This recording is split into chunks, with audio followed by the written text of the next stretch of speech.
All right, what's going on, everybody?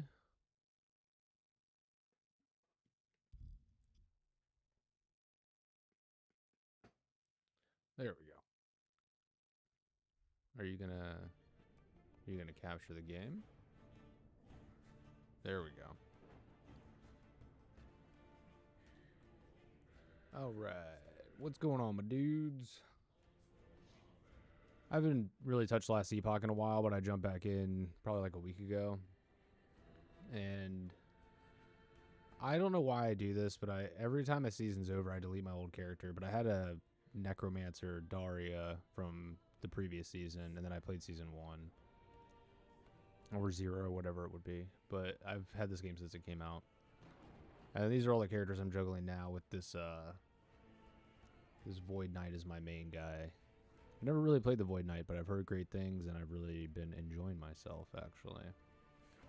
And I love paladins and like everything, so I made a paladin too because I've never played a paladin in this. But I've also been really enjoying the Beastmaster, Jeff Grodbloom here. So I think that's who I was playing. I usually play a little bit before I go to bed. So I played him a little last night.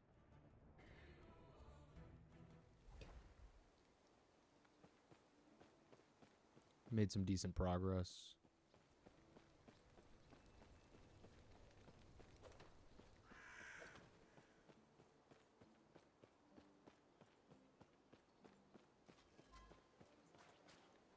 And I used to kind of like min-max the fun out of these games, which I've been trying not to do recently. So like I'm not following a build. I'm just playing purely on vibes, honestly. Just taking stuff that looks interesting and that I think will synergize and work well together. And as long as I'm killing stuff and it's working, then I don't really care too much.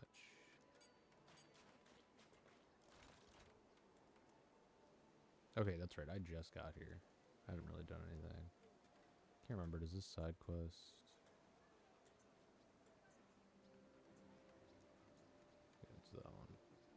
It's just experiencing gold. Yeah, I don't care about that. I only really care about the side quest if it's going to give me another idol. Because the quest is how you unlock more idol slots here. So you can equip more bigger and more powerful and just more idols.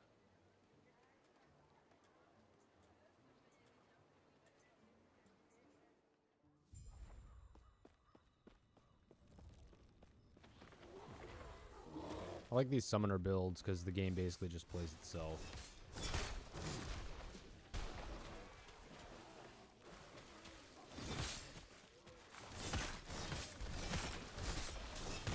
It's definitely more so like autoplay when you're a necromancer, because just the amount of stuff you can summon is ridiculous.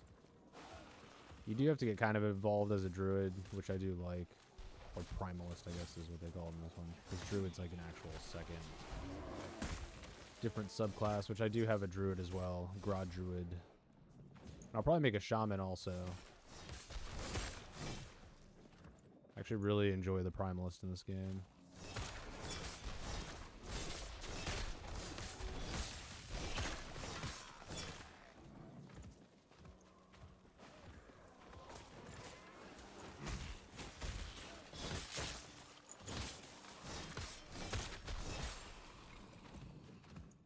My biggest issue's honestly been mana. I've been trying to get gear with mana infusions on it.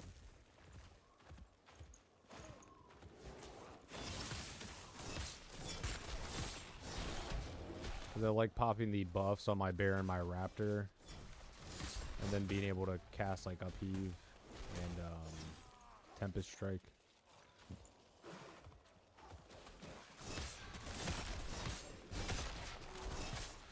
But I can usually only do like one full, like each ability once, and even then I don't even know if I can do that. I think if I pop raptor, bear, buff, and then hit tempest strike, I'm usually mana depleted at that point.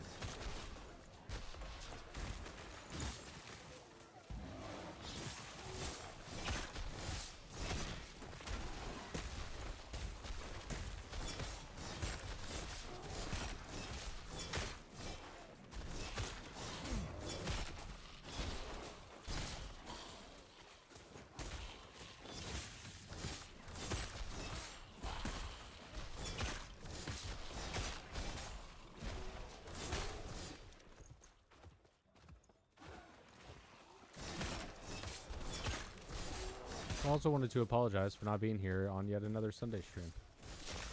My sleep schedule's been really weird. Like, during the week, I'll stay up late and then get up at like 9 or 10 in the morning. But then for whatever reason, Saturday, I guess it all just kind of catches up with me. Because Saturday, I'm out pretty early. And then up super early Sunday. But then by the afternoon on Sunday, I just want to take a nap. So I usually try and nap around like 2.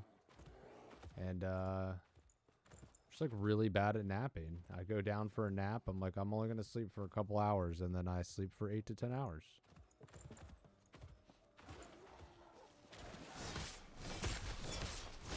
That's what's happened pretty much both Sundays. The first Sunday I actually had some stuff come up. I was going to stream later in the day. But then I decided not to because I wanted to go to bed.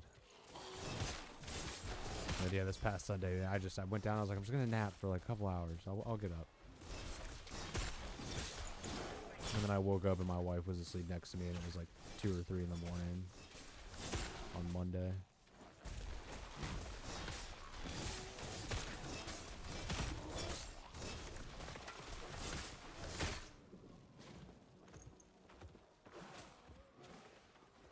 You guys got that. You can handle that. Let's see what's down here. Oh, we got some guys mobbing up. Come on, group up.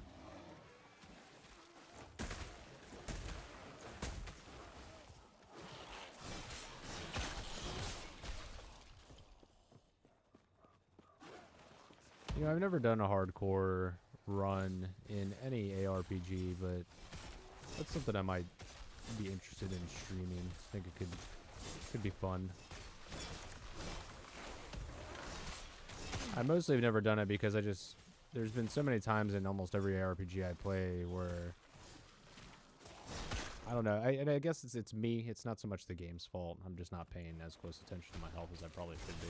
But I'll be fine. My health will be full, and then all of a sudden I'm dead, and I'm not really 100% sure what happened. It's like I had a bunch of health potions, but I just didn't even have enough time to react. I just died so fast. But considering every ARPG now has like some sort of dodge mechanic, I feel like it's more reasonable to maybe try and do a hardcore. Plus, if I really leaned into like life leech,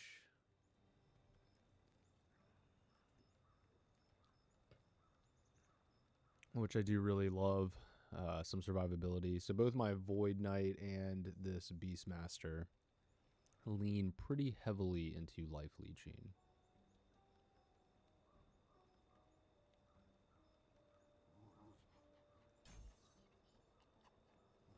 Can't remember what I was trying to, because there was something here that I was like, oh yeah, that looks nice.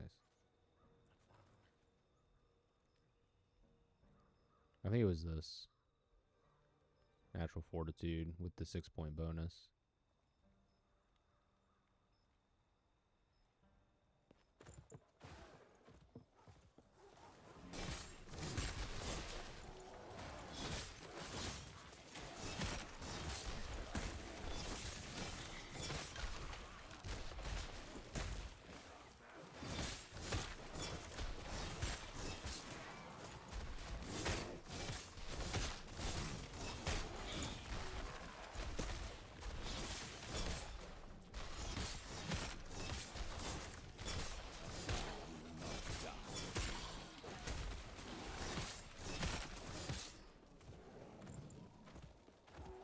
Honestly, I haven't really... I played a little bit, like maybe an hour of the Druid on PoE 2, which I was really surprised with because I was really excited to play the Druid. I think I was disappointed with the fact that, like, I was expecting them to give you all the... to let you pick from all the transformations kind of like right out of the gate, so I could be a dragon from the very beginning, but that is not the case.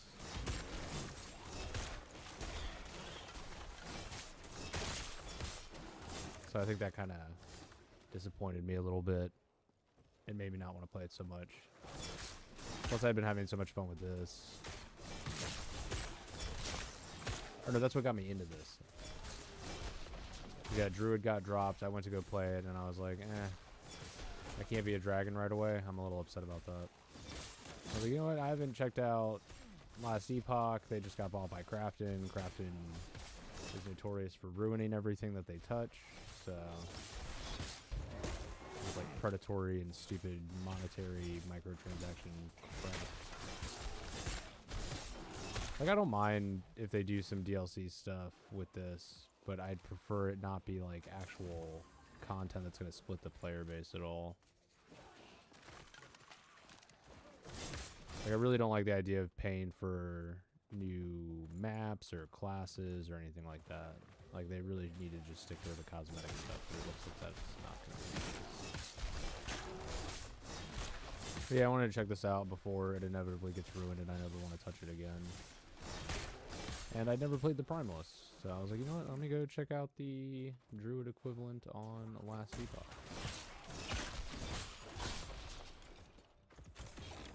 And I have to say, it's really cool. It hasn't happened yet. I think we need... I'm honestly not even really 100% sure how it triggers. It may have been from a piece of gear that I'm no longer wearing because it did change my gear. But something that was happening with this character is... so one of the mechanics for this season is you'll go into a rift, like a primal rift, fight a dinosaur, and then at the end of the fight, you get to control its like genetic code, essentially, basically just determining what drops it makes. And then you'll find other rifts that look similar, like they're like claw mark shaped throughout the maps. But instead of taking you somewhere, it'll summon the genetic offspring of the dinosaur you killed with the manipulated drops that you've put into it. But all that to say, there's a bunch of different genetic outcomes you can get. So it'll have like 3 heads and wings and breathe fire and ice and venom and all kinds of stuff. But so like at one point I started killing a bunch of stuff with my Primalist, and then a portal opened and one of these 3-headed winged dinosaur creatures came out, and I thought it was trying to fight me, and then I realized it was my friend. Speaking of the rifts, here's one right now. So this one will probably summon a rift beast. Yeah, so here's the dinosaur I'm currently making.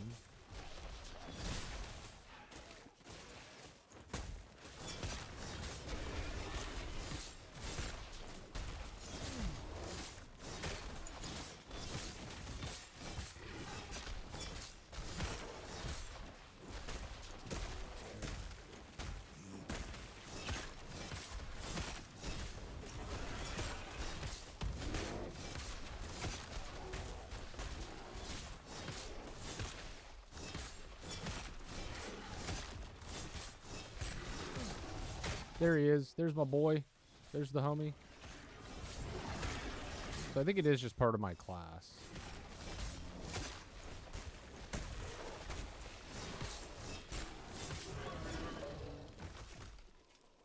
I wish I knew exactly what caused it to come out.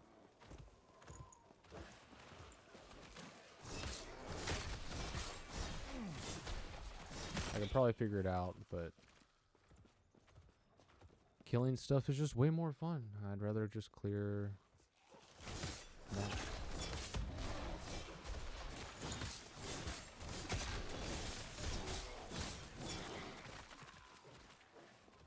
Okay, I only came back here because I thought that teleporter didn't activate, but it did.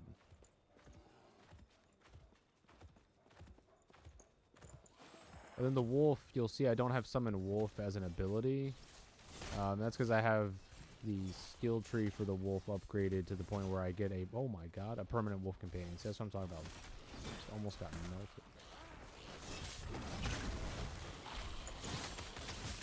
So like I can't trigger the buff because the wolf ability, after you've summoned it, you get the ability to basically like buff yourself and all your other summons. So I don't have access to that anymore, but it does allow me to have the wolf with all his passive upgrades. So he's blue because he does ice damage. And he's got a bunch of damage stack upgrades and stuff like that. So I still get those benefits, but it allows me to have Upheaval in addition to Tempest Strike. Because I like to be more participatorial in the combat. At least when it comes to the Druid. When it came to my Necromancer, it was just straight summons. I just summoned, and then I'd walk around looting stuff while my summons literally did everything. I'd cast a spell like, I don't know, every 30 minutes.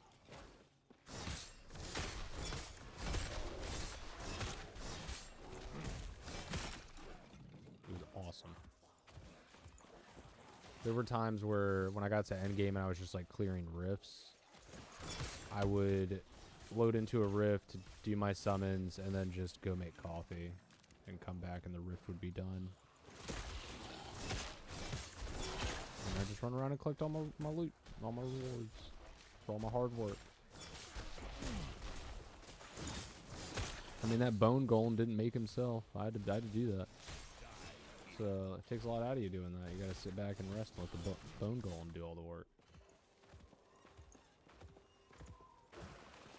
You gave him life. It's time for him to start carrying his weight. And he is a golem, so it's a lot of weight.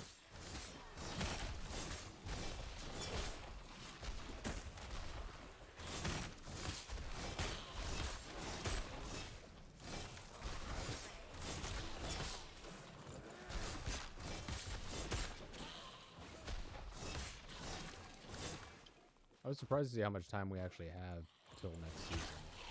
I almost didn't jump into this season because I was like, oh, it's probably almost over, honestly. I might as well just wait till the next one, but I think we've still got like a couple months left. Which makes sense. I mean, last Epoch's always had kind of slower seasons, which is fine because they were a smaller team, but now they've got all that Krafton money. Like, if you're going to start charging for content, your content level has to go, like, way up. I think a lot of the, like, grace and favor of the fandom is going to... It's going to surprise them how much it goes away. Now that they have, like, big publisher backing. It also doesn't help that they kind of went back on their word, because initially, I think they had said that, content wouldn't be monetized, just cosmetics would. Everybody would get new classes and story updates and all that stuff for free.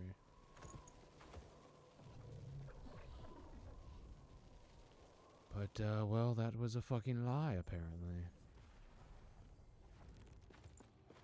I mean, I get it. Things change. You have a publisher now. So there's gotta be a middle ground somewhere. There's gotta be a balance.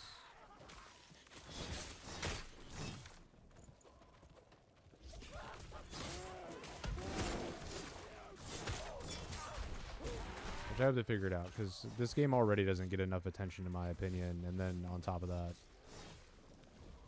all this is going on. Welcome to the past, traveler. But I really enjoy this, also just visually, because a lot of games try and clone, especially RPGs, try and clone that Diablo 2 aesthetic, and go for the very, like, grim, dark, gritty, grimy look. I like how vibrant and colorful this is.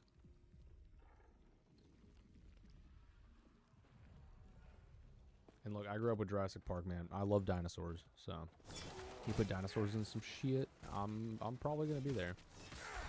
Unless it's Code Violet, I'm not touching that. You have to pay me to play that. You have to give me the game for free, and then on top of that, pay me for my time. There's no shot.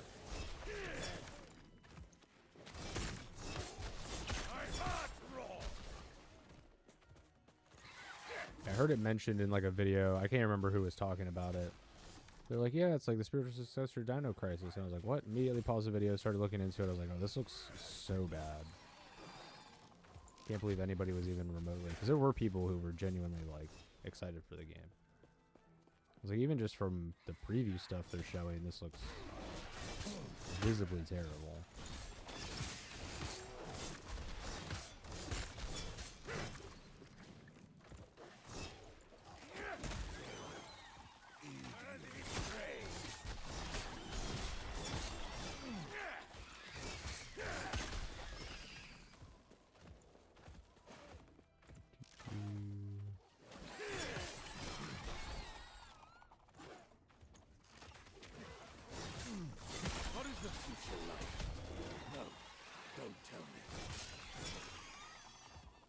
I like the bear because he pulls aggro, so if I'm feeling overwhelmed, I can just pop bear. And then get out. Just GTFO.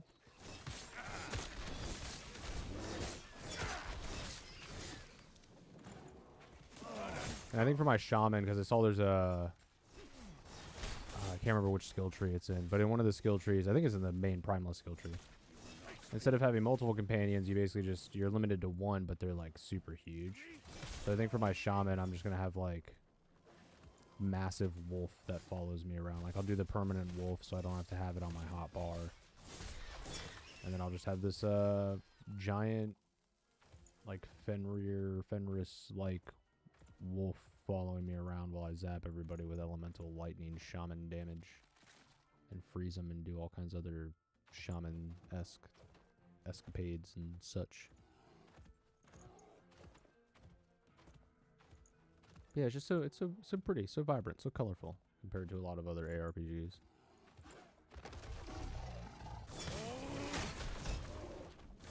And like gameplay wise, it has some interesting things, some interesting mechanics. Kind of sets it apart from other ARPGs. I'm not enough of an ARPG aficionado to go into that in any sort of particular depth, but I know enough to see it and recognize it. I think a million people have said this, but it is that perfect like middle ground between like the complexity of PoE and the simplicity of Diablo 4.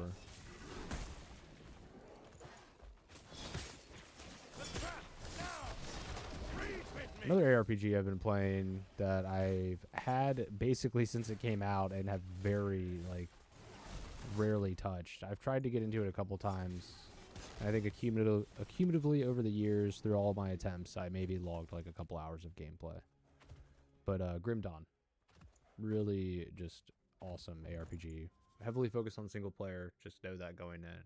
But I think it's mostly because they've updated it so much. It feels a lot better now. Like they have a dodge and all that kind of stuff, and the potions are on a cooldown as opposed to having to buy potions all the time. So I think that's why I didn't vibe with it in the past. It was just too old school in terms of its like design mechanics and philosophies.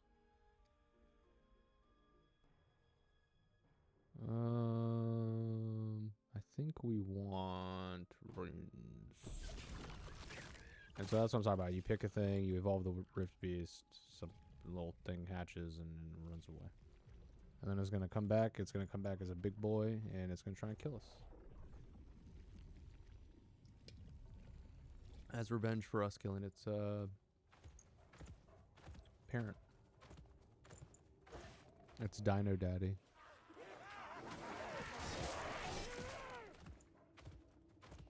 But there's only one Dino Daddy, and that's Jeff Grodbloom. I'm the Dino Daddy.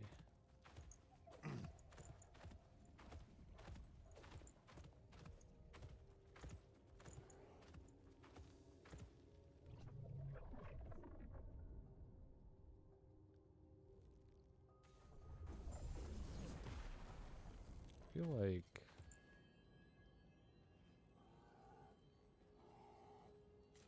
I know my helmet and my chest are probably good.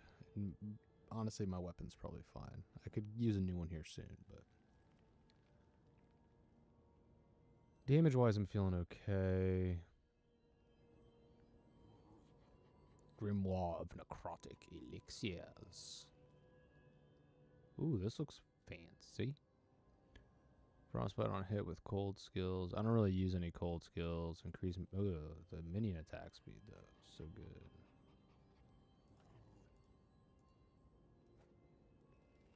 Pop that right there. Increase minion. Yeah, we want that. Because like I said, my wolf does cold.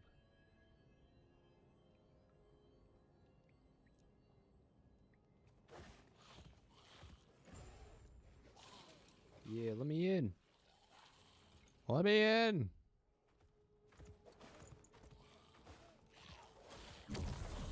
Do you guys allow pets here? I brought my pets. I'm going to take your hostility as a no. You don't. Oh yeah, correction. I don't have any active frost skills. What you see swirling around me is triggered when I basic attack. One of the passives. Gourmet Chef, what up? When do you think you will dip your toes back into Core Punk? First wipe, or are you just going to wait until release? First wipe. I will go back into Core Punk. I'm waiting for something actually like exciting and interesting to happen. Because so far it's just been kind of like general updates Not a lot of actual fresh content to really mess with, which has honestly been kind of a blessing for me in hindsight, because it's allowed me to kind of, you know, spread out a little bit content-wise and do some other stuff, which has been good for my channel. Because I get to talk about other stuff I really, really enjoy, like Resident Evil. My Resident Evil videos have been doing really good, so I plan on making more Resident Evil videos. But I am making a point of 2026 is the year of the RPG, because I've gotten away from RPGs over the years. And I mean like like CRPGs. Like, I still haven't played Pillars, I still haven't played Tyranny. Like, there's so many RPGs just I've missed out on over the years.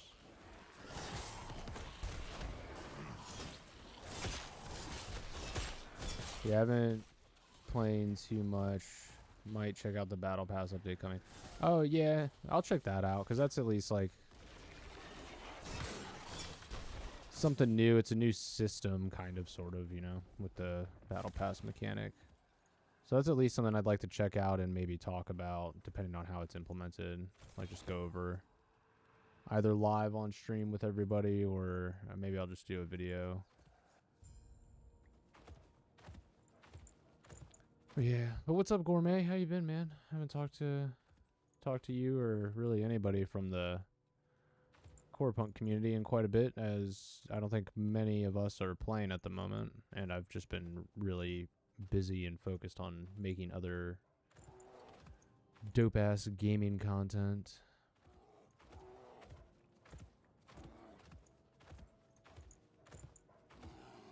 Return to Ancilla at the Outcast camp. Search for 1% the Outcast mage. Okay. Well, we might as well just go back to the Outcast camp at this point, right? Might do that, turn this in, and then...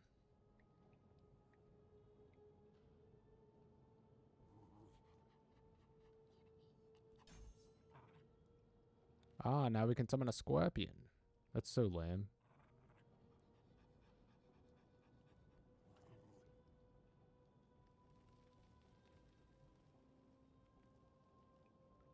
Scorpions are so lame.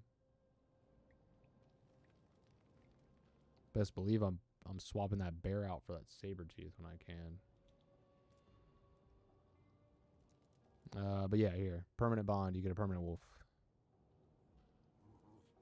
And then I tried to make sure that I didn't take any of his, like, howl abilities, because I knew he was going to be going away. And then I've been cranking his damage. I want him shredding dudes. The last patch kind of broke drops and made it hard to craft stuff right now. Yeah, I was looking at... I mean, I look at the patch notes. Like, every time something comes out, I'll pop into the Discord and look. And I saw they had rebalanced loot. They had rebalanced a lot of stuff, especially when it came to, like, the Prison Island and stuff like that.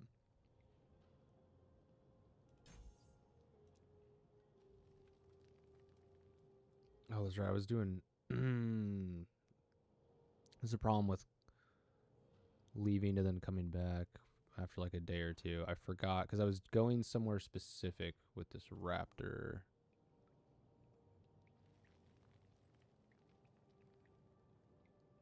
I think it was here. Or it was that. I can't remember now. I think it was this, because I'm one pip away and I put 2 in here. This is nice though. Acidic bile. I like that.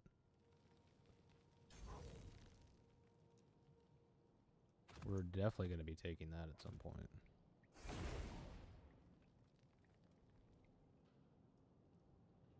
Yeah, Gourmet, have you played Dreadmist at all? A lot of the homies from the core punk community have been on that. I've talked to Trash Panda about it. I think Jimby's been playing it.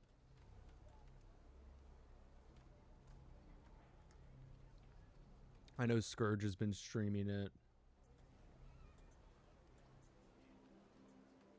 He streams so much. I want to know what he does. besides What stream. do you want? What do you mean, what do I want? I want to turn the quest in. You're welcome, rude ass. Alright, so now we start working on this. Hmm.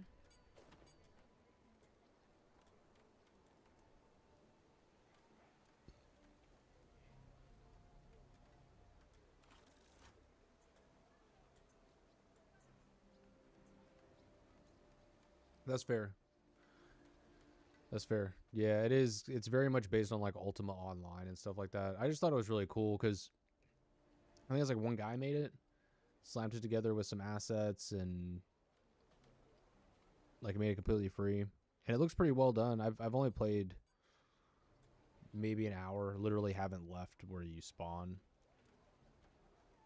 because there's just I've got so many other games and projects that I'm working on for the channel that I just don't have time for an MMO right now. And the only MMO I'll make time for is Core Punk. Because I really just, you know, like the community, like the world, like the art. I like the look of Dread Mist. It actually looks pretty decent. But yeah, the gameplay is a lot slower. And the combat is less active.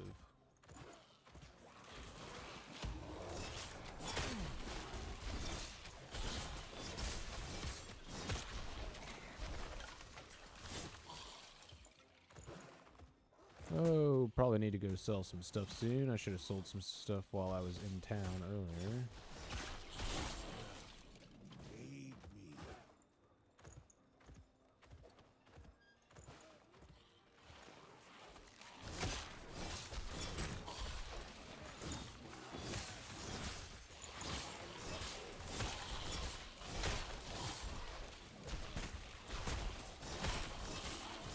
Oh, it's this guy. I didn't even see this guy chilling back here. I was like, man, these zombies and these skeletons just won't stop.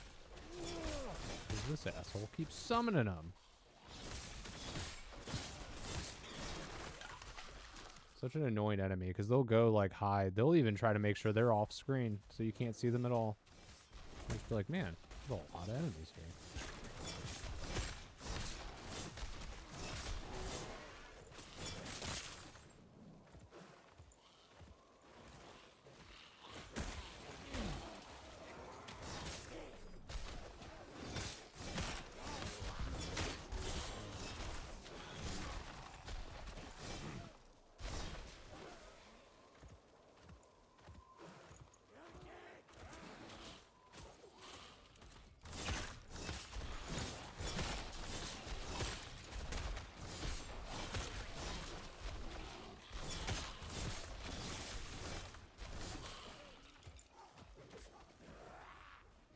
That was a big boy.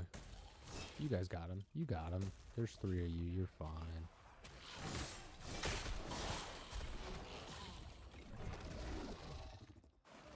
Yeah, it looks like Diablo 1, the MMO, or 2. Oh, yeah, yeah. Yeah, in terms of visual style and stuff, yeah. Gameplay-wise, no. It's very much just like click enemy do thing.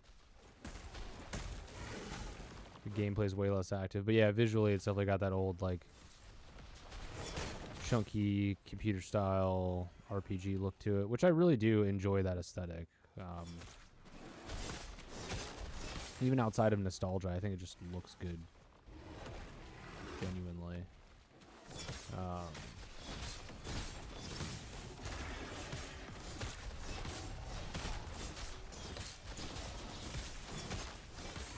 Kaiju fight. Yeah, visually I don't mind it. It was really just the gameplay that I didn't like click with. It was just a little too slow for me.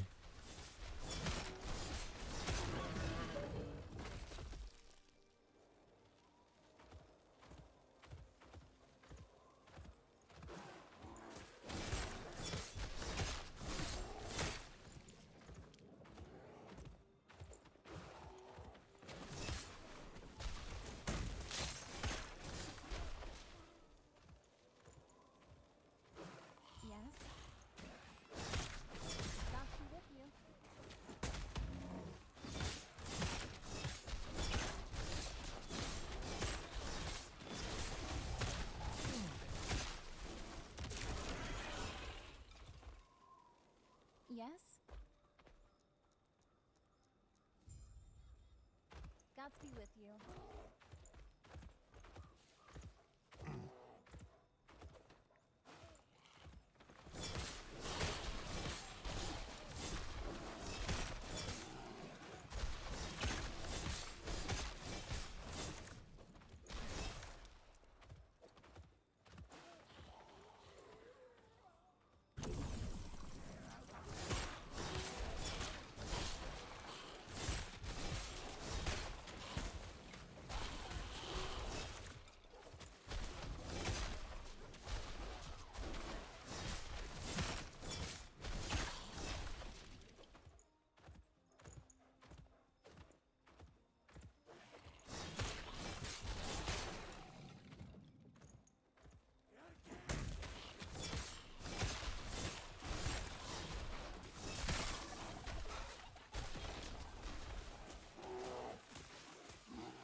Oh, where'd that lizard go? There you are. Oh god, he got up on his hind legs and ran like a person.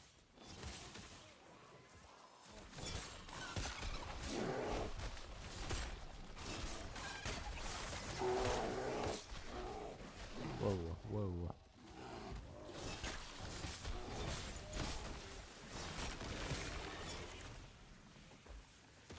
A lot going on right there. Okay, we got some crazy looking stuff.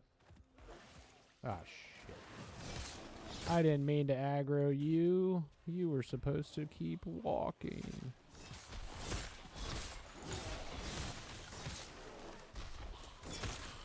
I want to look at my loot. Alright, what do we got? What do we got? Can't use that. Of course. Oh, what's these?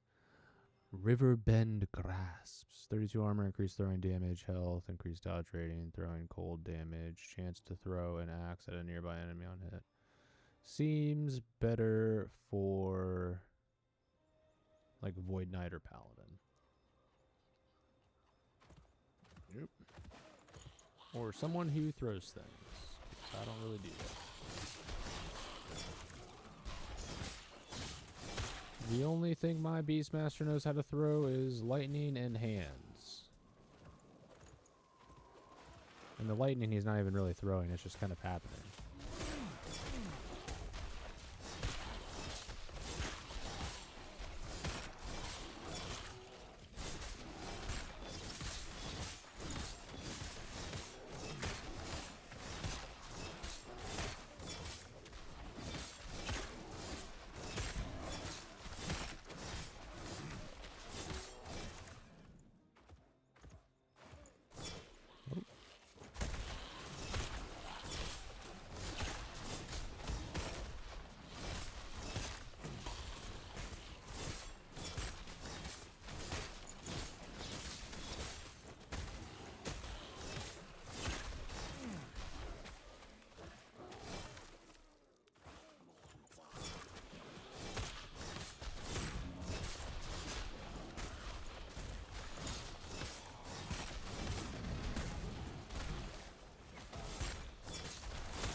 Jesus. That's another class. I never play a ranger really in ARPGs or a rogue or whatever. I might give that a shot in last Epoch.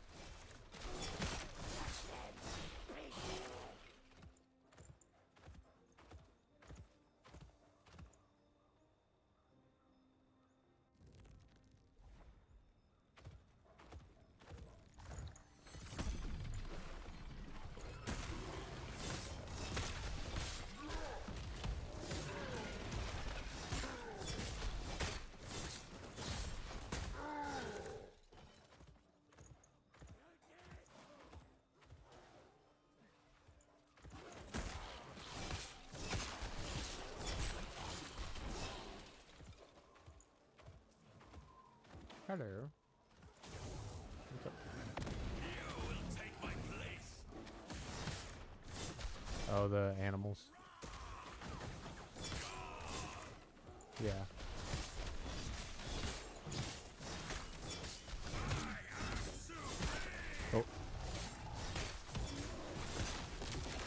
Nice, the new one. Did they get on the bed but like avoid getting on the clothes? Yeah. Yeah, that's fine. Hey, at least they know. Like, we know we're not supposed to be on the clothes, but man, we really want to be on this bed. Tell you that. I love you.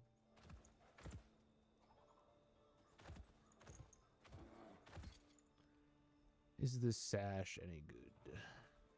No, not really.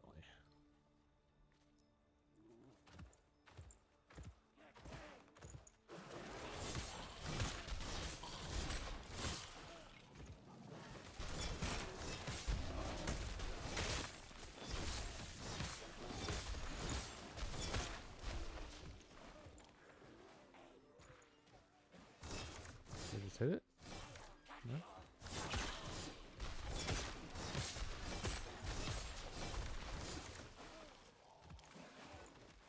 Who is doing this? There's too many undead. Is there a bone man nearby? Bone maker man? Bone shaper man? Oh no, okay, I just had to clear all the enemies out.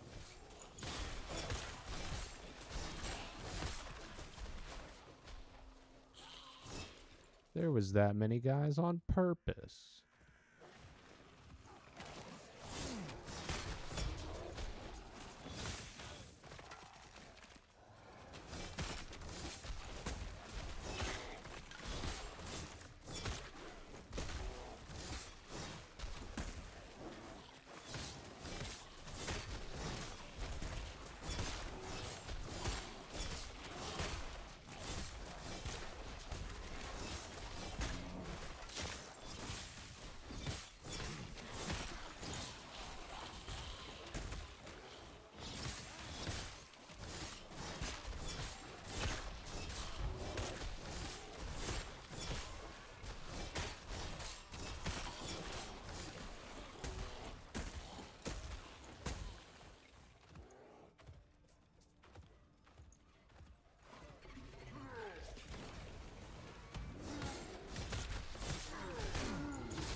Ooh, a big boy.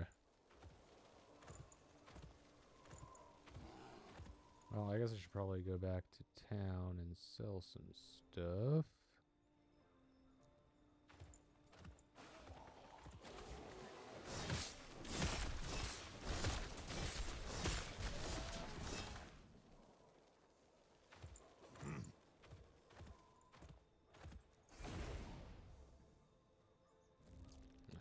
I need to get another drink anyways.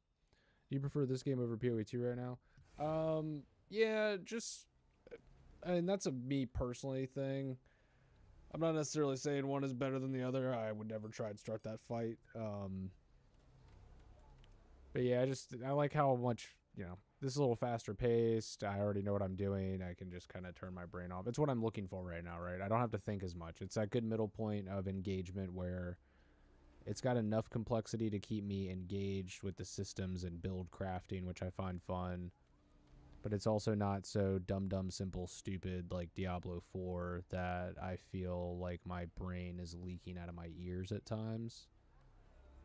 So I've really enjoyed that. I have been meaning to go into PoE 2 though and play more of the druid because I really want to do a dragon druid.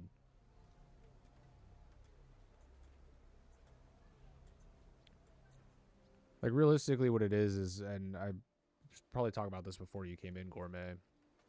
I actually jumped into PoE 2 to check out druid. Got upset because they didn't give me dragon right away. I had to wait to get it.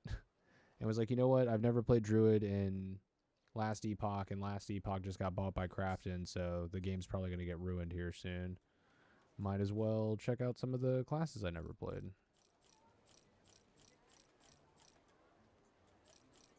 Oh, no, I didn't mean to sell that.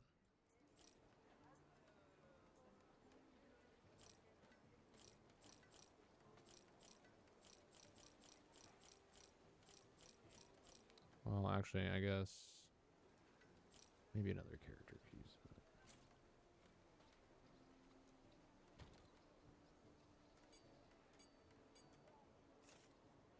Oh, can I wear this now? Fuck yeah, dude.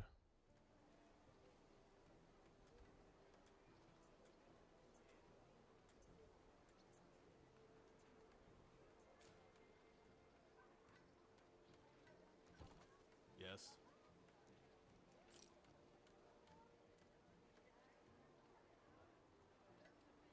Be well.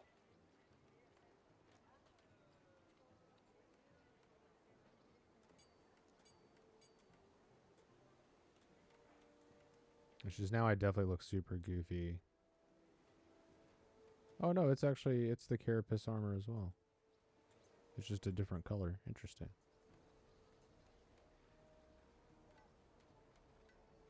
It's definitely not how it looked like in the picture.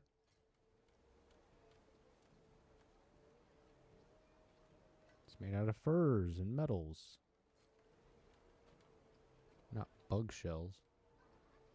I've played both of them, but only for about 40 hours or so. Yeah, that's perfectly fine. I think a lot of people spend too much time in these games. Like,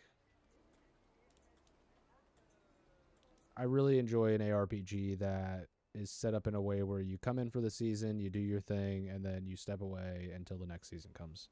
I hate these ones that try and incentivize you to be playing like literally every single day, all day, every day. Which is why I like, again, last Epoch, it's got longer seasons so I can step away for longer and do other stuff. But so with PoE 2, I love the gameplay, the WASD movement. The gameplay is fantastic. The visuals are phenomenal. I like the world they've crafted. I actually want to do a series on my channel where I go through different ARPGs and play them like pure RPGs and try and get the story and lore. Because I'm like most people where I'm just here for the gameplay. I'm here to kill mobs and do builds, and I'm clicking through first playthrough, clicking through dialogue because I just don't care. So I would like to play them like proper RPGs and see how they hold up.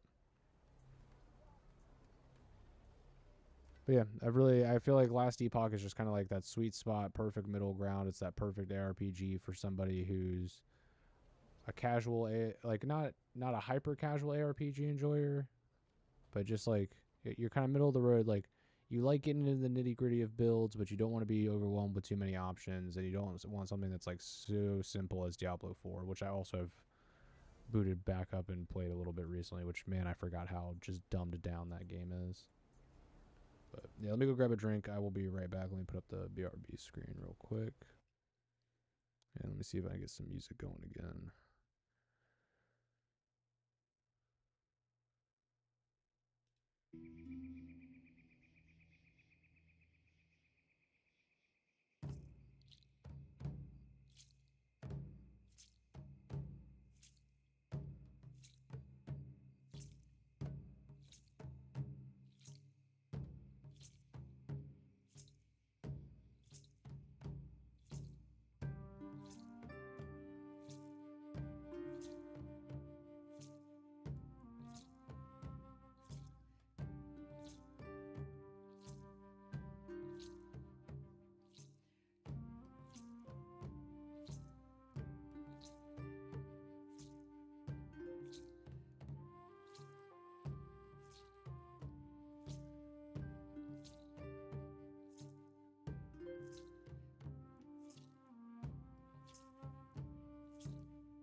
Okay, back at it.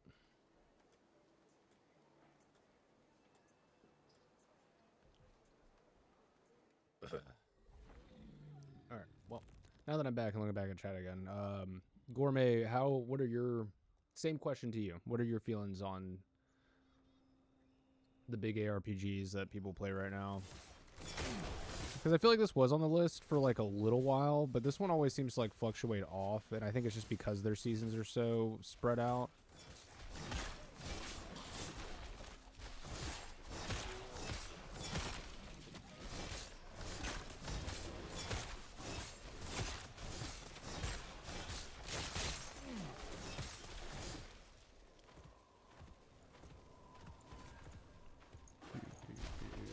None of this really interests me. Like, this could be good for my paladin, I guess.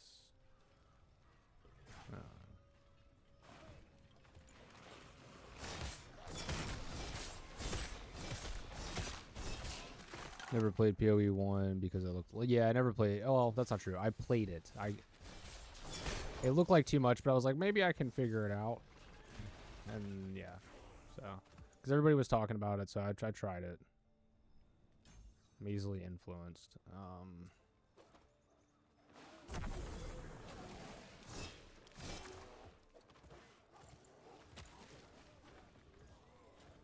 Yeah, PoE 2 looked like it was going to be a little more manageable, so that's why I chose to jump in on that, even with the early access.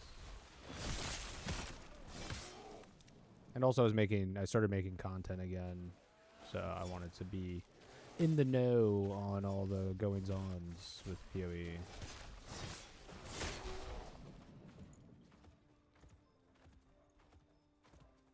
Never really got into any of them that crazy, but played them a little. Yeah, I'm the same way. I feel like most people are like that. Like,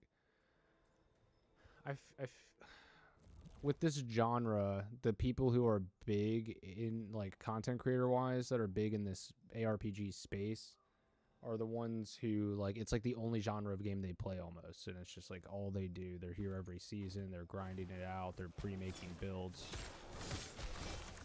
So I feel like a lot of people think that's how you have to play these games, which some of them it is like that. I feel like PoE 1 is like you do kind of have to do it like that, but you can definitely just, I like to just jump in, play them while they scratch the itch, and then get out.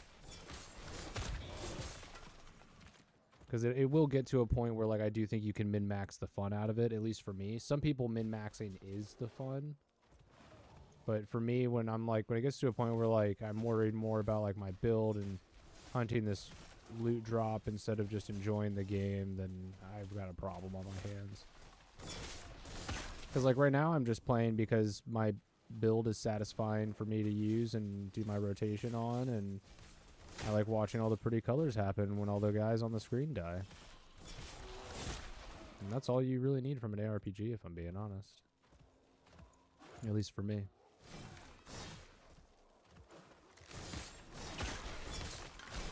Yeah, I'd say if you get a character to, like, max level, even if you don't even really engage with the end game, you've played a good amount of an ARPG. Like, I'd say you've qualified yourself to have a say in the quality of said ARPG. Been playing Deep Rock Galactic again recently, getting ready for Season 6. Hell yeah, dude. I've heard that game's really good. Doesn't that have, like, an ARPG out or some other kind of, like, didn't they do a spin-off for that series? I don't feel like doing it. It's like a side quest you can do there. I just don't feel like doing it.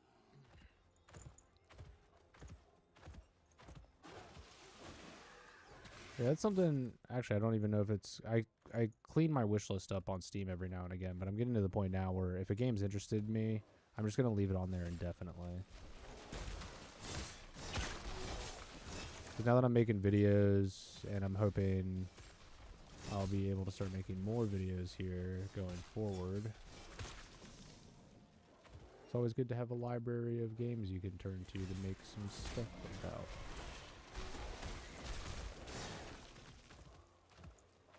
Can I not? Oh, I gotta talk to the rock. Okay. Hello, rock.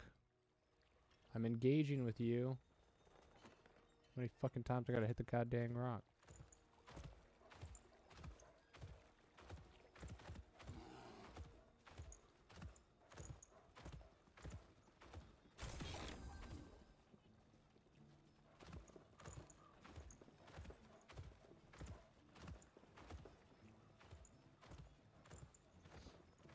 Rogue Core is the spin-off, but it's still... Oh, okay.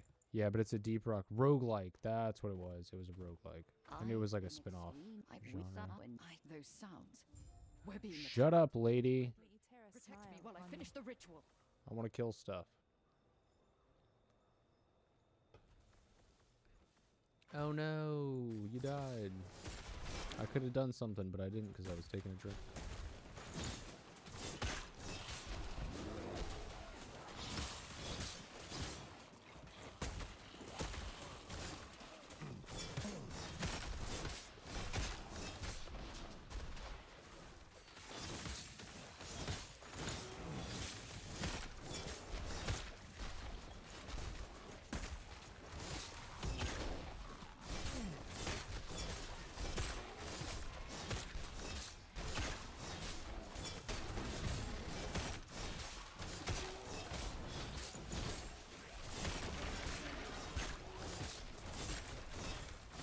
Oh, funny that nobody asked, but my my raptor's name is Sparky, and my bear's name is Bear after my dog Bear, who is no longer with us, unfortunately. But yes, we got Bear, Sparky.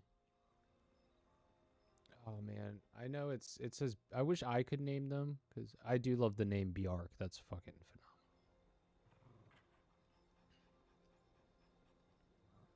I guess you could just be Bjark. You have a name. But yeah, Sparky, Bear, Bjark. Perfect. I love it. You are a skilled fighter. As for the Ulrich is imprisoned there. It's not too late. Got about 100 hours in it. Jesus, dude. Yeah, if a game can get me to spend over, like... If I can get into the triple digits... into a game, you've got me. That's a game I like. That's going on my favorites list on Steam for sure.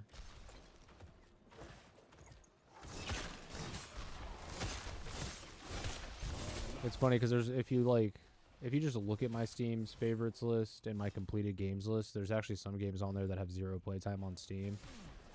And it's usually because it's something I played back in the day on console and loved and just bought the PC version because it was on sale and plan on going back to it at some point. Or I played it so heavily modded that it disabled the Steam achievements and Steam's ability to track playtime.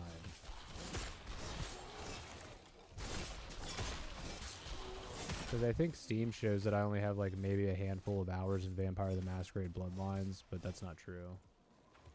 I've started and stopped that game multiple times. I've got at least 20 hours in that game. Never beat it, but...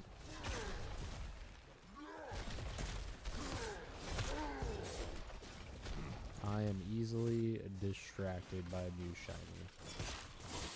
Man, I was so gung-ho about trying to get a Vampire the Masquerade Bloodlines playthrough done before Bloodlines 2 came out. But I think it worked out in my favor because I think I'm going to do a videos on Bloodlines and Bloodlines 2, and I'm going to play them incorrectly. I'm going to play them the wrong way. I'm going to do a this is how you don't play Vampire the Masquerade Bloodlines. I'm going to play the sequel first, and then I'm going to play the first one.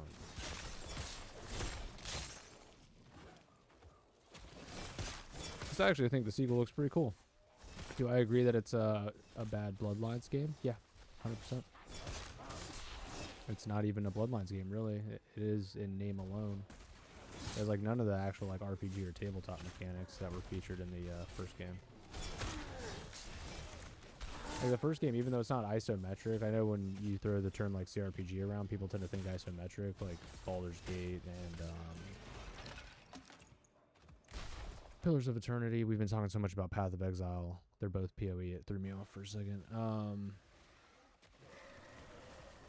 But like that. But like even Vampire the Masquerade Bloodlines is technically a CRPG, because what I define a CRPG as is something that's like emulating like a tabletop rule set with like statistics and numbers going on in the background.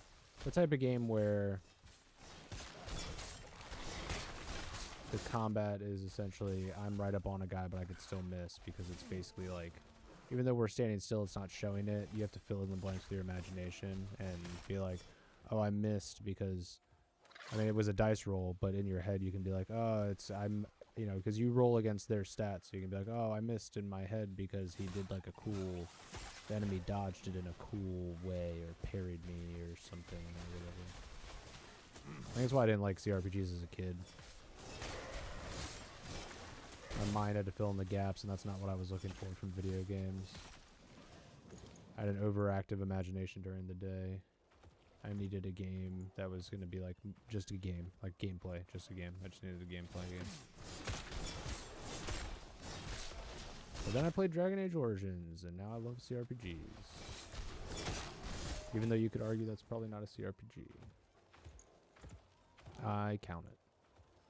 But yeah, Vampire the Masquerade Bloodlines, definitely CRPG. It's emulating the tabletop rule set.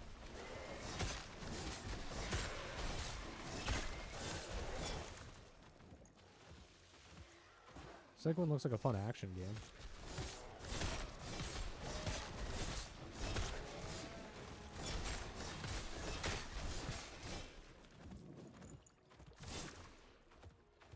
I think they should have just called it something else. The sequel to Bloodlines. Because like, even if you want to capitalize on the Bloodlines thing, you still could have done, because what are you, like an elder vampire? You could have done like Vampire the Masquerade Elder Bloodlines and made it like, oh, it's like, it's part of Bloodlines, but it's like a spin-off tie-in paralleled thing. You want to play it. It's important.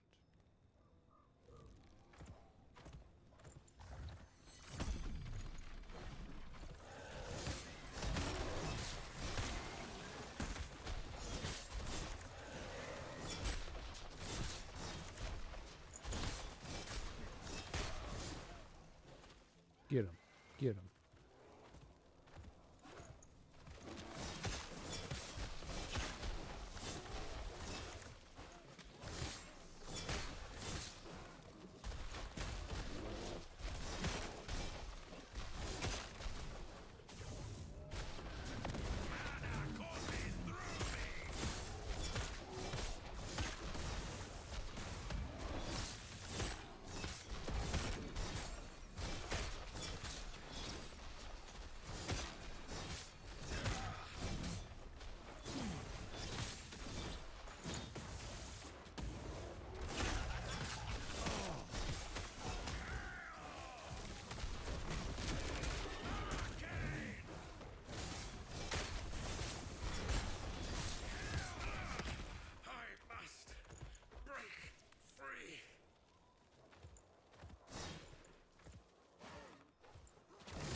Vital Ice Wolf Garb.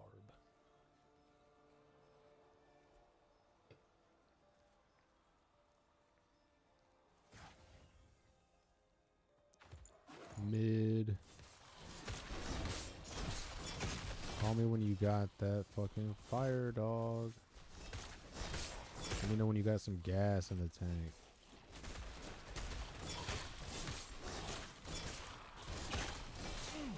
Know what I am saying?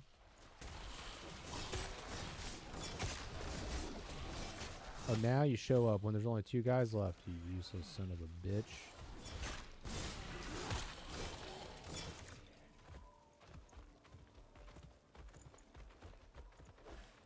Oh yeah, no worries, Gourmet. I'll catch you in a minute.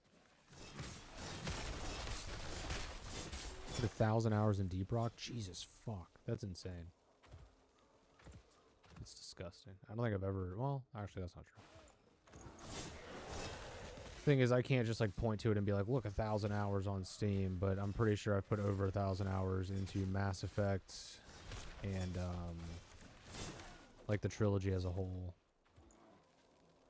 and Skyrim, if you count between console and PC. Because back in the console days, on Mass Effect 1 and 2, I played through both the first and second game, once with each class and once with each gender. On each class. So 12 times, probably. Because right, there's 6 classes? Yeah, pretty sure. So 12 times each.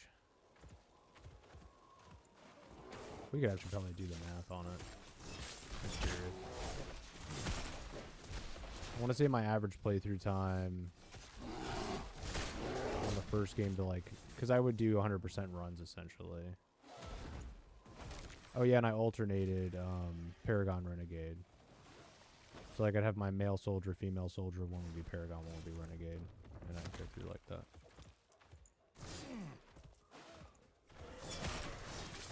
So like my average, I want to say it was like 40 hours from Mass Effect 1. Times 12, it's 480. Let me kill this giant bug real quick and do my levels.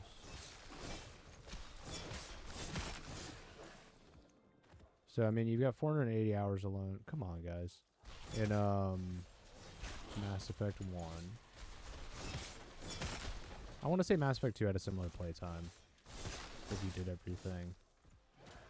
And like I'm including DLC. Oh, that was the other thing. Like Mass Effect 2, that's where the numbers get kind of crazy because like I did that when the game came out, and then once all the DLC was out, I did the same thing. So you kind of double it plus adding the DLC in. Like that's easily 1,000 hours right there. Without even getting into Mass Effect 3. Which is good because Mass Effect 3 I did not do that in because I was not as infatuated with 3 as I was with the first 2 games. Mass Effect was actually my first BioWare game. That's what turned me on to BioWare. Played Mass Effect, wanted more BioWare stuff. It was like, well, I mean, if this is the stuff that these guys are putting out, I need to go see what other stuff they got. Found Dragon Age. I even went back. I never finished it, but I went back and because the 360 was backwards compatible with Xbox original games, so I bought a copy of Jade Empire. Never finished it. I owned it on PC too, and it's probably been years. I've tried to play it before, but again, distracted. New shiny, old shiny. I could play this old, really good game that one of my favorite developers put out, or I could play this new game that may or may not be mid. 800 of those hours was probably just watching them talk. Yep. No, so some of my second playthroughs, if you do like a full dialogue playthrough and you're actually watching all the conversations, your playthrough time actually goes up pretty dramatically. Most of my playthroughs after my initial one, I was skipping dialogue. So like, if it was dialogue I knew didn't really like change much, because it was like tutorial dialogue or whatever, I'd skip that. But then if I was like, okay, my first playthrough I did a Paragon decision on this one, I'm going to do a Renegade decision on this one and see how it plays out. So I'd watch some here, watch some there. But by the time you're talking about like my 3rd, 4th, 5th, 6th playthrough, I'm skipping most of the dialogue at that point. Yeah, that's why like exact numbers get fuzzy. And like that's just on console, right? So like you've already hit it on console, and then like the Legend, I bought the trilogy when I got my first PC. I got the trilogy again, and did at least 1 to 2 playthroughs of each game. And then when the Legendary Edition came out, I've done 1 full playthrough of each game, getting most of the achievements. I'm only missing a few. And then I need to go through on Insanity and do everything on Insanity.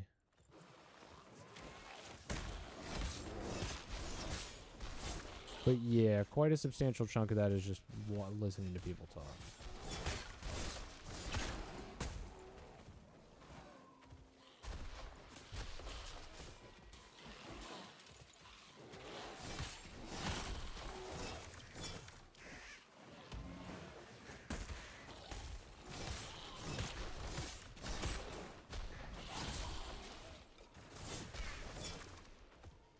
Yeah, RPGs, it's funny because I'll do that with single player RPGs now. I mean, back then too. That's actually probably when that started, when I started putting like hundreds of hours into RPGs.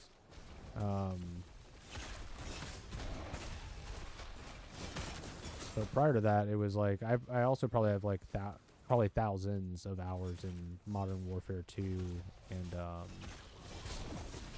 Halo 3. 'Cause, man, did I play the crap out of those games. Because like I didn't get to buy a lot of games, so having something like multiplayer was important because it meant I was gonna get more time and enjoyment out of my game. Offhand catalyst. Tormot's Tome. What can we drop for that? Locket of the Forgotten Night. Ooh, that's going on my Void Knight. That looks cool. We'll drop that. Oh, these are nice. 2 war gain intelligence. Yeah, sure. Oh, we definitely don't need that blue shield. Get out of here. That's gross.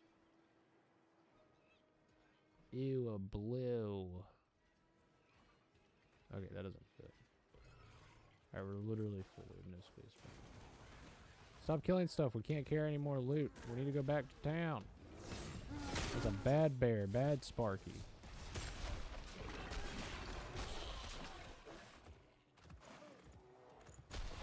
Bad BR.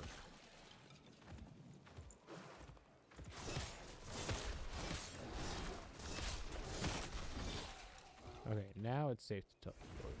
After you guys aggroed all those dudes. Oh, you've never played Matt? Dude. Oh, dude. They're so good. I'm obviously not biased whatsoever, but they're so good. I even like Andromeda. Every criticism you've ever heard about Andromeda is correct, and I like it despite those things. Yes. The writing actually really does wear on you after a while. The dialogue writing is like really, really rough in that game.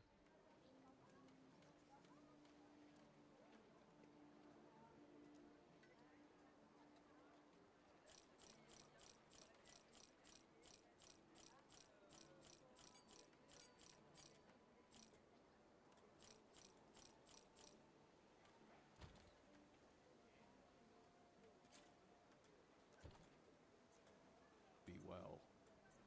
It's funny because this guy and my Void Knight find shit for each other all the time. Like this armor piece, my Void Knight found. This my Void Knight found. I think this my Void Knight found. And I don't know, for all I know, some of those are like planned drops or whatever.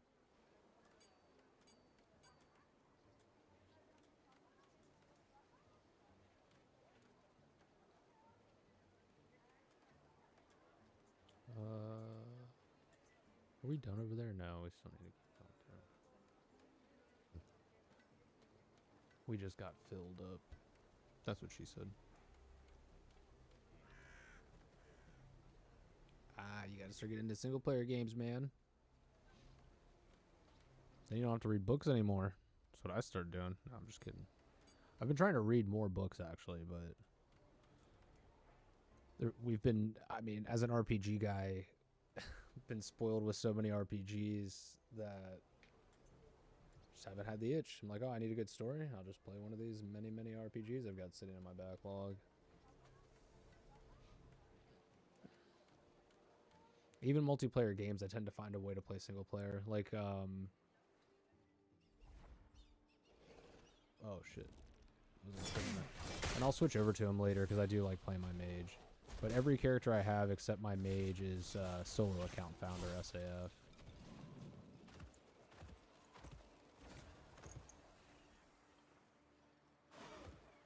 It could be good for my paladin, but I'm not gonna put all that work in on my primalist for something for my paladin.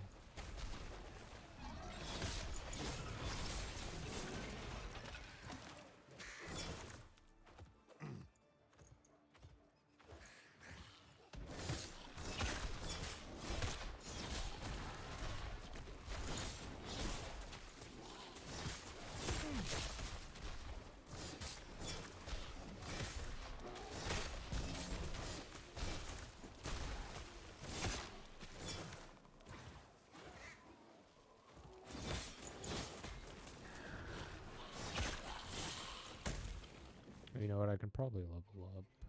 Oh, really? I was expecting to have more points than that. Even the hours I've played in Epoch and PoE 2 was co-op with my buddies. Nice, yeah. Yeah, I can't. There's a term for it, but I'm very like I can't remember what it is, but extrinsically driven. Like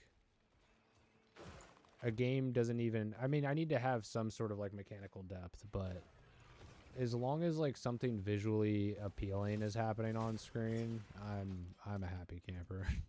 I'm like a baby. You just jingle some keys in front of me and I'm fine. Like I said, I do need some mechanical depth. I'm not that much of a smooth-brained, jelly bean-brained loser.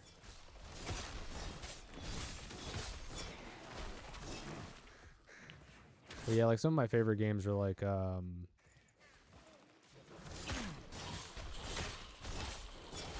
haven't put hundreds of hours into them. I'm trying to think about like the best way to word this. But like percentage-wise, so like, you know, you look at a big RPG that has built-in replayability, you're like, oh yeah, no, that makes sense. You put a couple hundred hours into it. You want to see the different outcomes, do different character builds, whatever. I'm talking games that are like strictly linear single-player action games, no build diversity. It's the same levels every time, but it's just like the combat is so good and the like visual feedback from that combat on screen is so good that I just replay it all the time. Max Payne 3 is one of those games. And I hate that, like, even to this day, no matter what you do, and unfortunately there's no mod for it or anything, but, like, the cutscenes are skippable, but they take a very long time, some of them, before you can skip them. And I always thought it was a loading thing, but even on, like, an NVMe SSD, it's still going to do that. But it's just so replayable, man. You go in, you kill guys, the feedback's great. It's just, it's kind of that feedback of like Hotline Miami, essentially. That just like memorization of the map.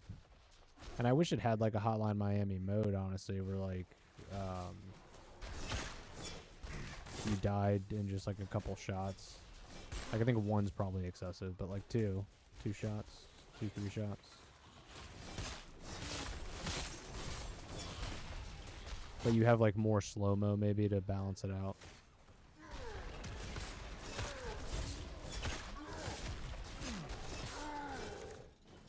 But yeah, that's like a fucking 5-hour campaign that I've put like 70 hours into that game.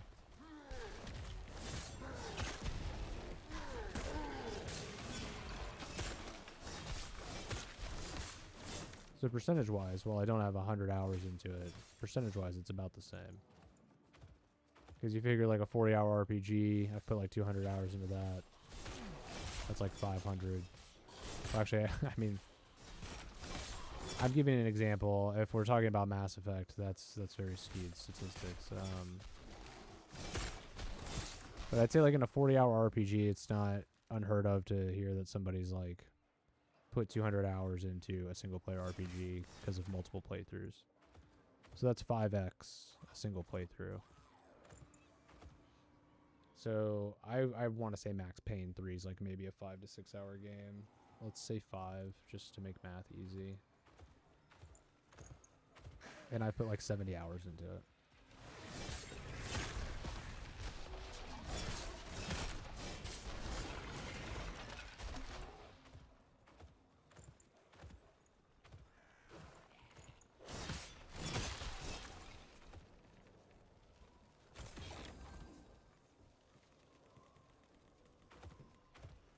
Man, I haven't really got anything good in a while. Sorry, I lost track of what I was talking about.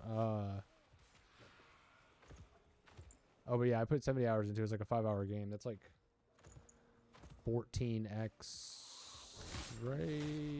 Yeah, yes. It's like 14x the campaign length I've spent in that game.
just want to get to this teleporter.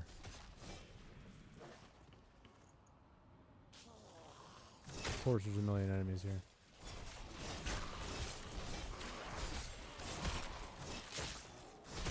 I want to apply this skill point, and then also I need to go to the bathroom, and hanging out by the teleporters usually safe.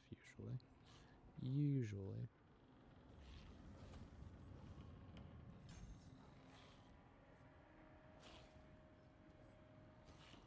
I mean, I've got my pet pals with me. I'll be fine. I'll be right back. Boop.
This thing is insane.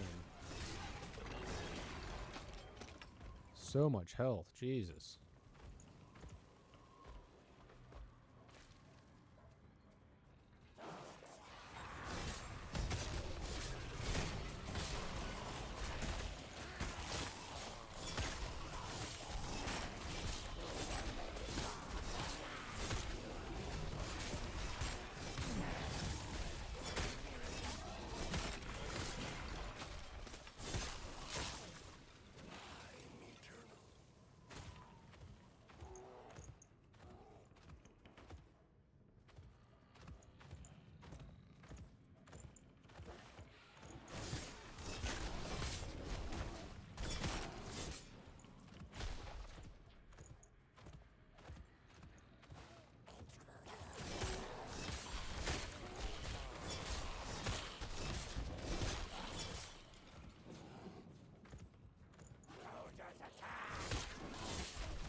I was thinking about it, Gourmet. I used to be like that too. I used to play primarily just multiplayer stuff with buddies. Gaming was more of like a social thing for me. And then I think it was Mass Effect, a combination of Mass Effect and Fallout 3 and the Gears of War campaign, where I was like, wow, man, single player games tell some really cool stories. But yeah, definitely Fallout 3 and Mass Effect were probably the two like really big ones. And then after that, it would be like Dragon Age, Fable.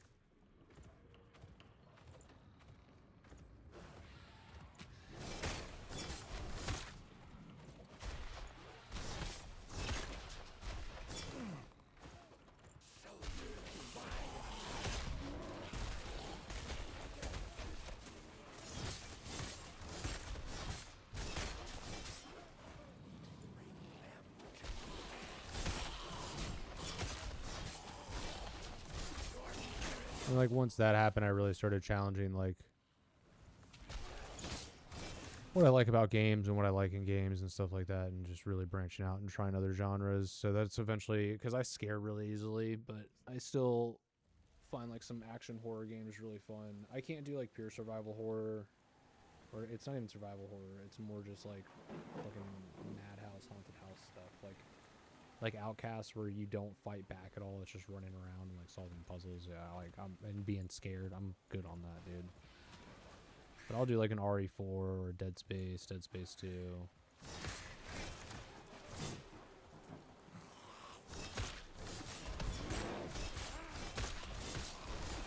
Like even some of the like RE2 remake is even a little bit too like limiting. Like I want to be able to kill everything. I hate that it's on higher difficulties kind of designed in a way where it's like you can't do that. You have to run past some stuff. And like for some people that's cool and that's fun and that's part of the challenge. I came here to shoot zombies in the head and be a little scared about it.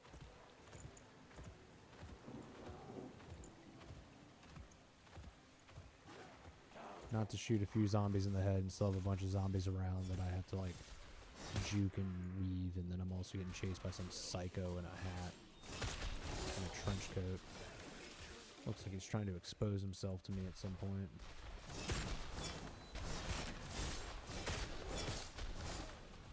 That's what Mr. X looks like. He looks like a serial flasher on steroids. Like just some dude that hangs outside of Planet Fitness and just anybody who walks out doesn't matter. You want to see something? Want to see a big muscle? Then he just opens his coat. Like, ah!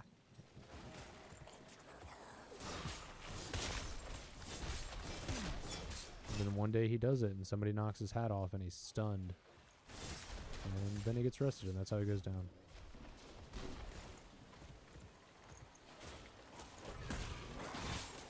I think it's so funny that if you knock his hat off, he goes to try and get it. Like he just it breaks him for a second. He's like, "Oh, my hat."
That dude got shredded. I actually remember fighting him not too long ago on one of my other characters. You'll have to excuse it. I'll take that as a yes. And although he wasn't like a huge problem, he was way more of a problem than that.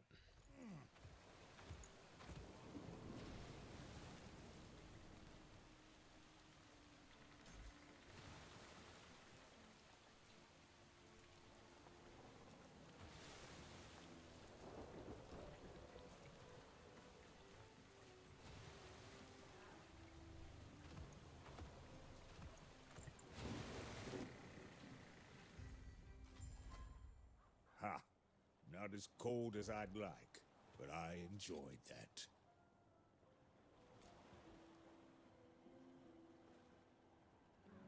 There's mana. Oh, the other one has more mana. 24 mana. No, yeah, the other one's better. Never mind. Never mind.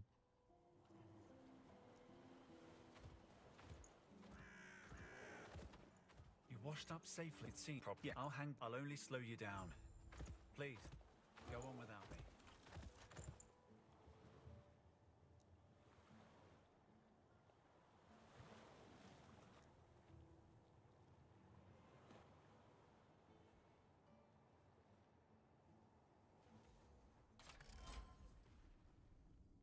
Hmm.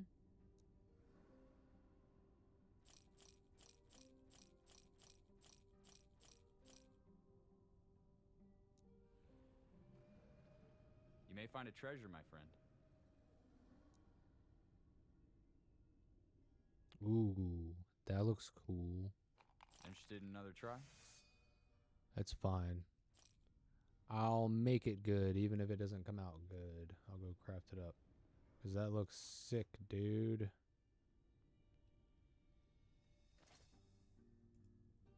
It's so weird that that looks like that when you put it on.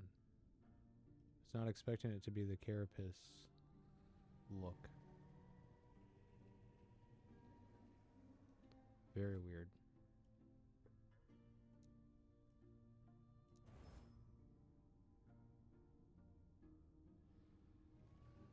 Ah, it's wild transformed.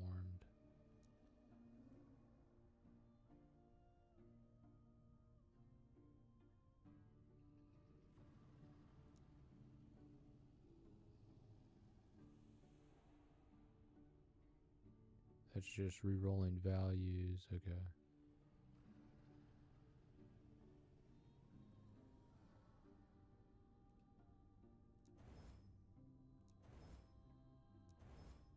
Just remove them all. I don't want any of them. Oh, but I ruined my forge potential now. Oh, I'm a fool. What have I done? I've made it worse.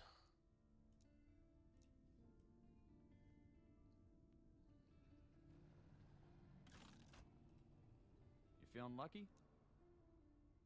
Yeah, not really. Here, take your stupid helmet back.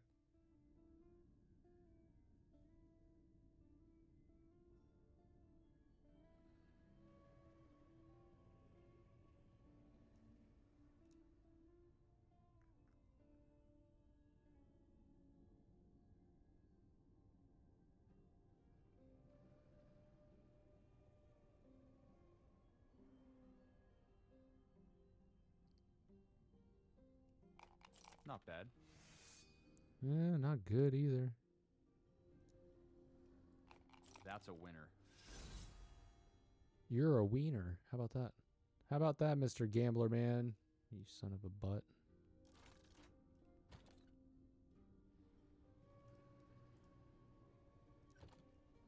You, sir, suck eggs.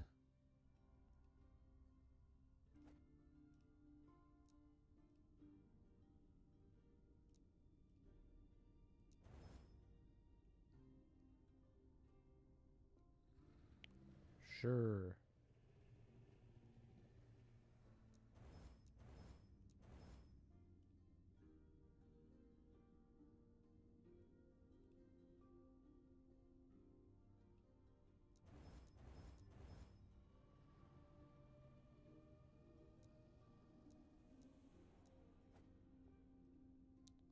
There, now that sucks less.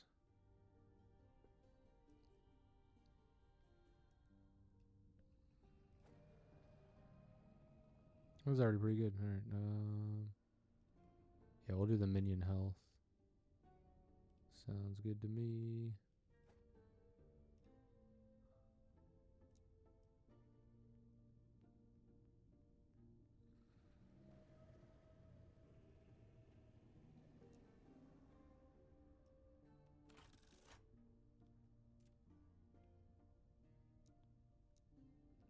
I'm gonna switch over to my mage for a little bit.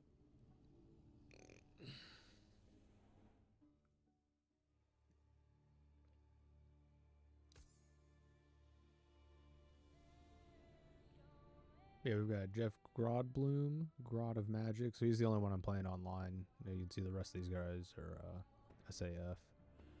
Solo account found. So they can all share loot between themselves. but they can't share loot with my sorcerer, nor can he share loot with them. But he has the marketplace and all that stuff available to him, and trade and all that. Actually, I don't know if there's a marketplace in Last Epoch. I've never really engaged in that. That's why I usually play solo. Account found. Because I just like playing and looting and getting by with what I get.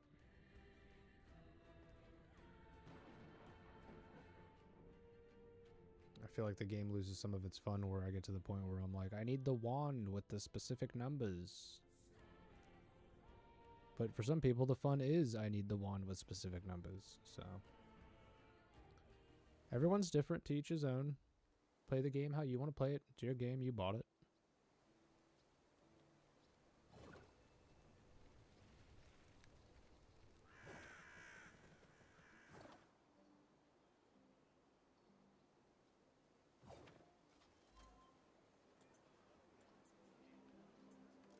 Did I just get here? Yep, I did. Because, yeah, my Beastmaster and my Mage are kind of around. Or actually, I guess they were the exact same spot pretty much. But, yeah. Because I've been doing that where, what I just did now, where I play my Beastmaster or my Mage for a little bit, and then I end up wanting to play the other one. Yeah, the Mage is really fun. Fools. Fools.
Got him.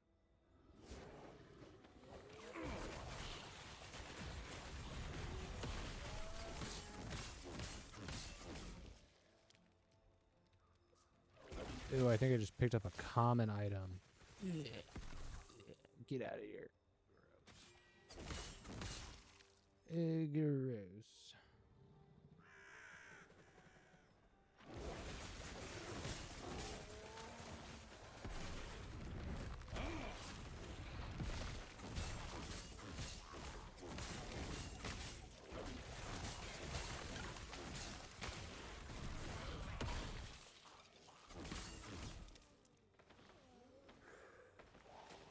Yeah, the freaking sorcerer is just absolutely disgusting.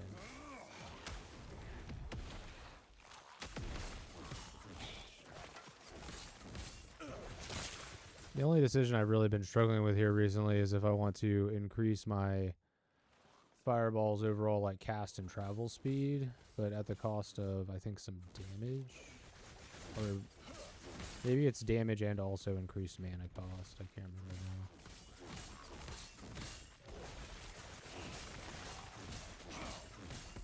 It's something I might do later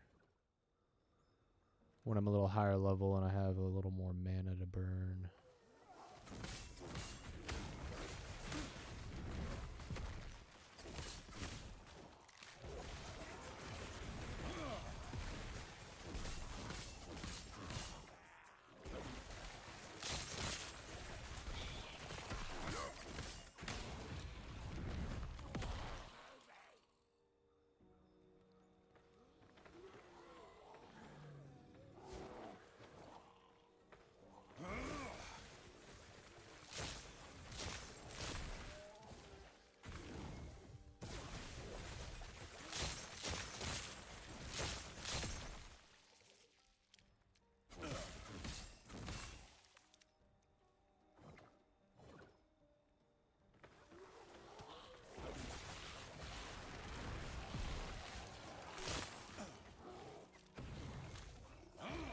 Oh, that's a lot of guys.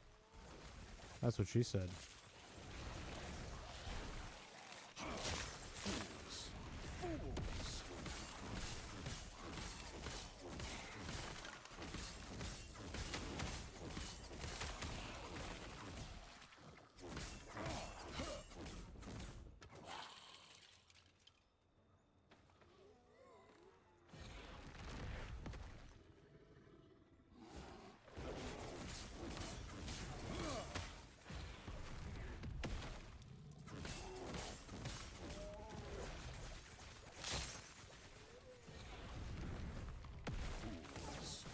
Fools!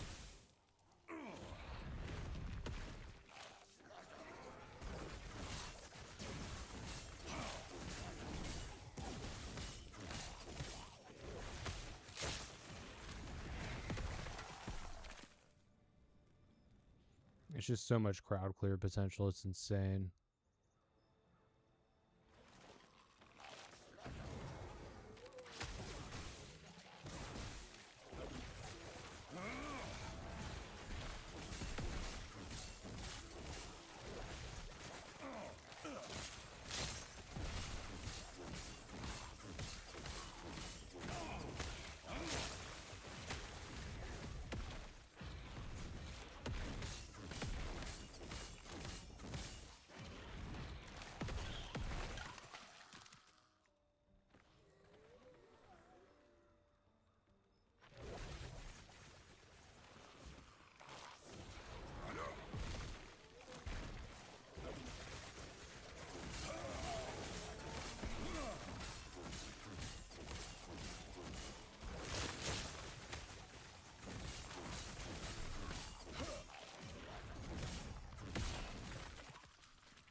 Damn teleporting bears.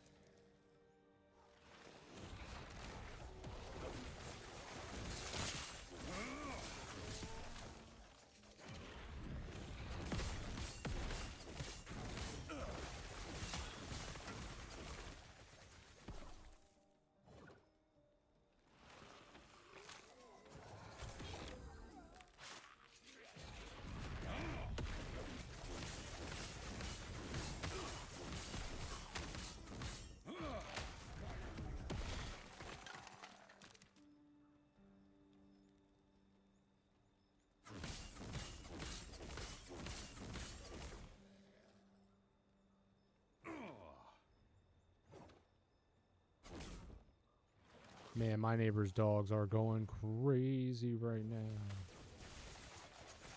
They've got two of them and they will not stop barking. I don't know what's gotten in their fucking butts, but they're not happy. They're not happy campers. Somebody pissed in their dog food, I'll tell you that. I tell you what.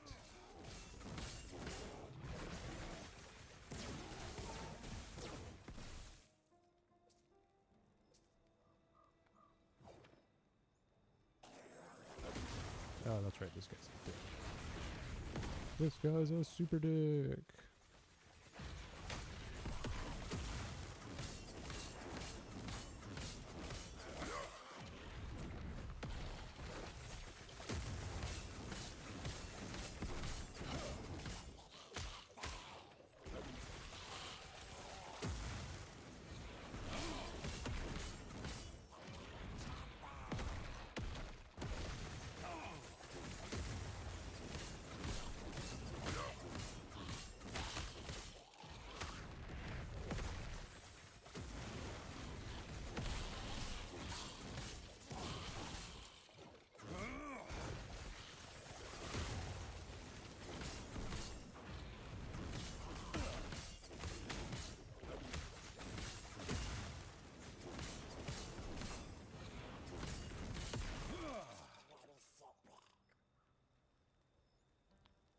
Woo! Because, yeah, that little fire blast thing, that'll melt you.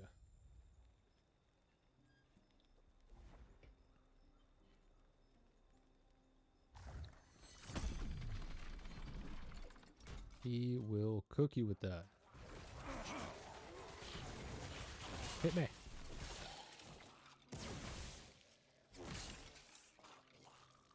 triggers my fire.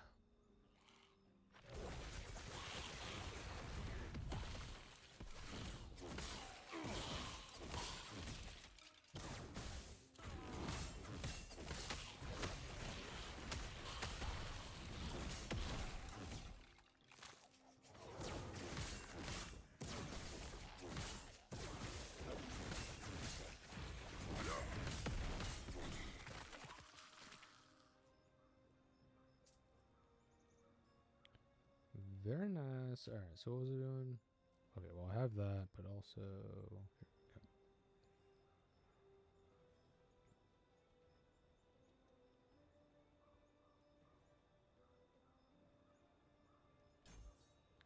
I think I'm good with just 2 points in that, because I don't really care about the teleport cooldown. And then what are we looking like inventory-wise? Nothing. We got nothing in there. I think I saw another disgusting comment in there. Casting volcanic orb creates a glyph of fire glyph at your feet. Oh, that could be nice.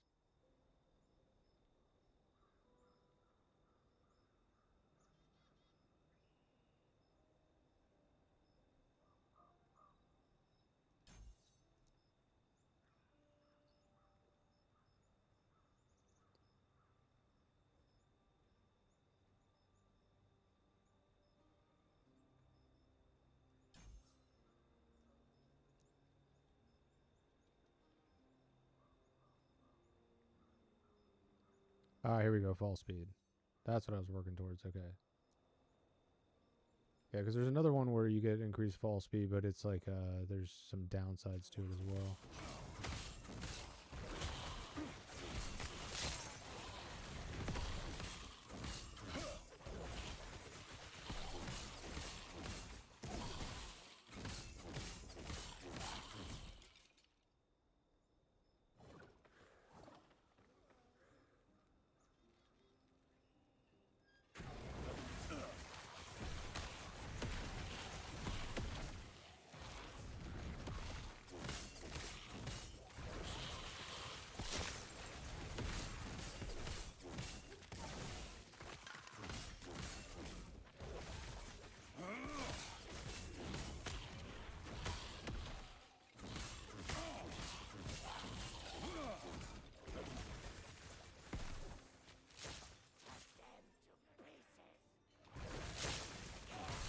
Okay, so it does change it to an ice core.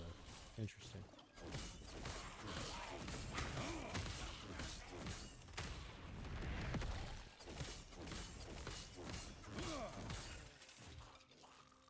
I was curious about that, if it was still going to be a fire glyph or if it was going to end up changing to ice since I converted the damage type to ice on this ability.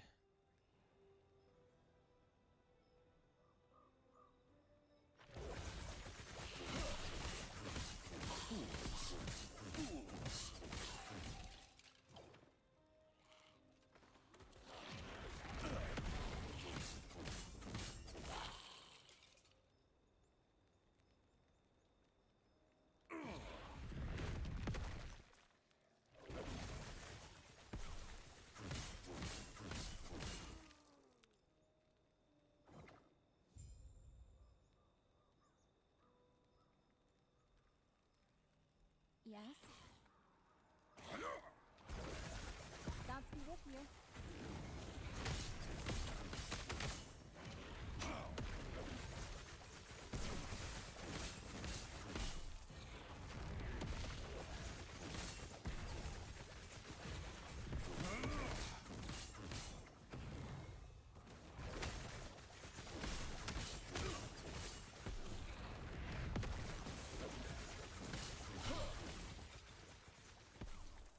Yes? Gods be with you.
Oh, looks like we got a primal rift.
Definitely want that. More mana, more spells, more damage.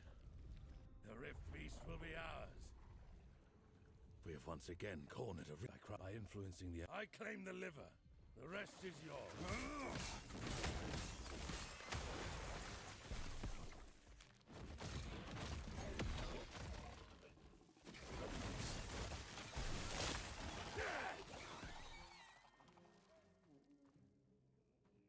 Gotta make sure you get all your ancient bones. While we're here.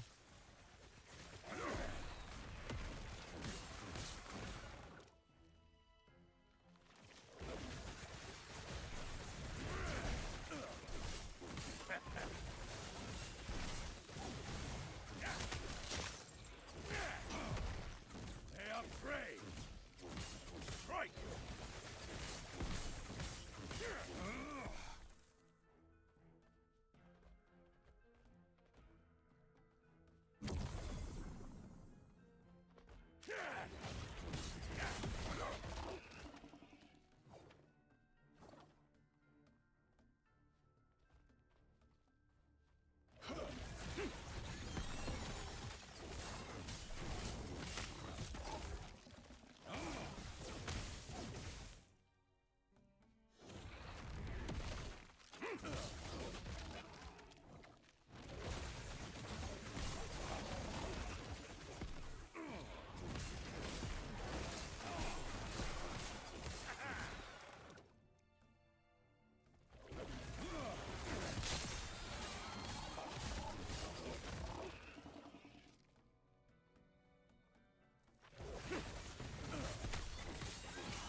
Okay, so that's definitely the main way.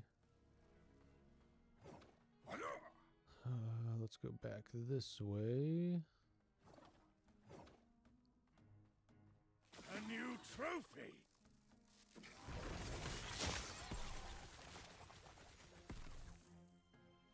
Beautiful.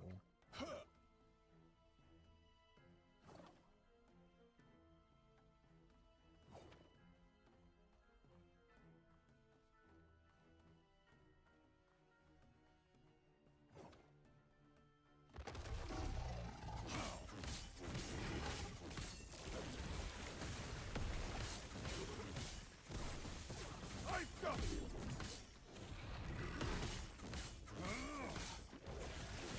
Rapid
Get meteor striked, bitch, and go extinct again.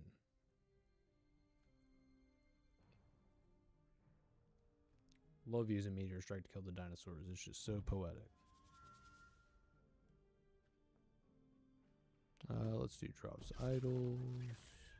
I don't have enough to trade with you, so I'm just gonna leave. Because all he wants is ancient bones, and he wants a lot of them. And which is fine. Most of his gear's for endgame stuff anyways. It's like level 60 something. I couldn't use it even if I could afford it.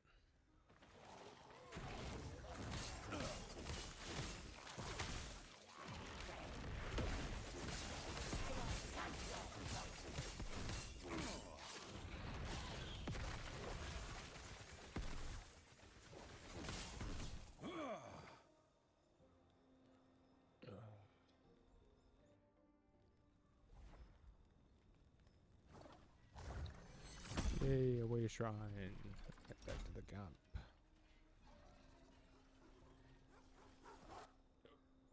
Nope, you can't get me. I'm teleporting away. You can't have it. I do have stuff. I do have some stuff I could sell. Doop-a-doop-a-doo-doo. That actually does look better. 1 intelligence, 2 tags. Yep. Swap that in. Okay. Let's go store this. Yes. And sell this junk.